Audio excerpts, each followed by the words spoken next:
Hello mga katyub, ako nandito sa tabing ilog at naglilinis ako ng tabing ilog para naman yung ating mga alagang ibon, yung ating kapaligiran na ikaganda tingnan, diba?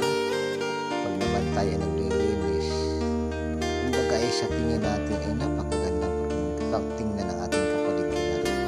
So kayo naman, papakita ko sa inyo kung paano ako naglilinis. Ganito lang, tinatabas ko yung mga damo sa tabi ng mga ilog at parang naman yung mga ibon ay nagsasayahan sila, mga katyub.